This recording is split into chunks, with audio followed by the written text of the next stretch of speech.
What do you set your 3D printer's belt tension to? A note? Perhaps this note? Or perhaps this note? Well, maybe you're wrong. Let's look into it. Okay, so in this episode my aim was to really explore two main ideas, as I usually have some expectations before I go into a video as to what the outcome will be, and what advice I probably will end up giving you. First up, I wanted to really prove that people think about belt tension far more than they ought to, and secondly, I wondered if the advice to tighten them could be misleading.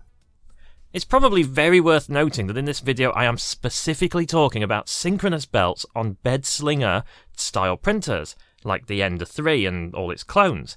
I'm not talking about Delta printers where the belts are used in a different way, and I'm really not talking about Core XY because, well, I'm just not. Also, a trigger warning for any engineers watching, I will be misusing several engineering terms in this video, and I will be conflating weight and force a fair bit. So anyway, these belts are called timing belts, or synchronous belts. They are so named because they are meant for exactly that. They have teeth, but the teeth are shaped to mesh perfectly with the gear that drives them. Most of my printers, including the Ender that I'm testing on today, they all have Gates branded belts, which is good. So we'll get to my first set of tests. Synchronous belts are designed to essentially grip to the teeth first and foremost. If you want to think of them as rubber chains, then the analogy is pretty good. They don't slip at all until you have a lot of slack. Of course, this isn't the whole story. Belts this loose, just like chains, will have enough slack to effectively dampen any change in direction, because you've got some movement of the belt before you actually start moving the thing connected to the belt. It's a lag.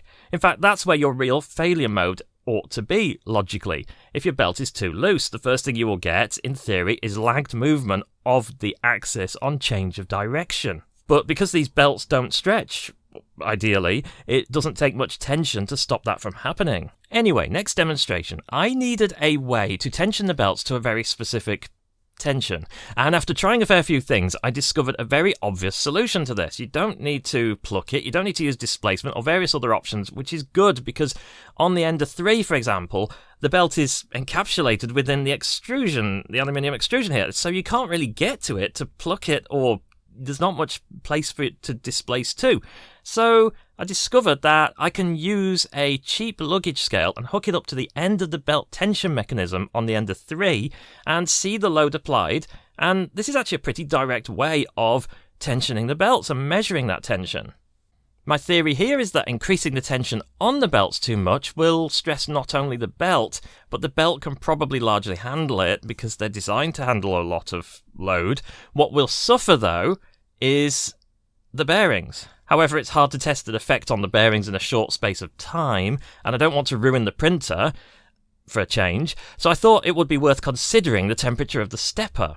You see, when you increase the tension of the belts, you're increasing friction on the system, and this has to manifest as heat, which is probably observable in the stepper. And this actually turned out to be true. In a 30-minute test of different tensions, I observed a measurable increase in the stepper temperature when loading the belt with 12 kilograms of force, as opposed to 1 kilogram of force, which are on opposite ends of the spectrum. One is really loose and one is really tight.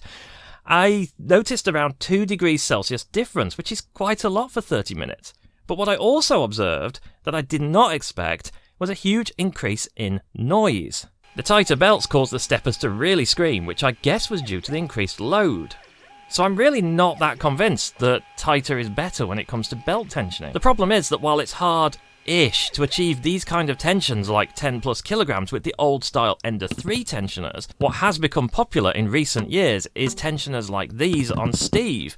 You are totally decoupled from the tensioning process here. You can't get by with pulling fairly hard while you tighten. It becomes both really hard to judge the tension and also impossible to feel it. These things just allow you to over-tighten the belt. All this is very well though, but at the end of the day the system is only as good as its weakest link. While there's an assumption that the weakest link is the belt, as evidenced by some accounts of broken belts on the internet, there's actually a part of the system that has a spec sheet. Well, not the Creality ones, obviously, but you can find generic spec sheets for these types of stepper motors. And they specify exactly this kind of force that we're applying to them. It is called radial force. And it's usually in the range of 25 to 30 newtons at 2 centimeters away from the body of the motor, which would be around 2 centimeters down the shaft, which is usually where the gear sits on these things, give or take. 25 newtons represents, give or take, around 2.5 kilograms on our scale, and the assumption is that when there's no other forces acting on the system, you're pulling at one end and the other end is the stepper motor. So if you're pulling 2.5 kilograms on one end, then that will impart a force of 25 newtons-ish radially on the motor. So assuming you want to drive the steppers in spec, literally, then nothing else matters. That is what dictates your tension. Why is that the value you should use? Because, well, I'll show you what 25 newtons looks like in practice.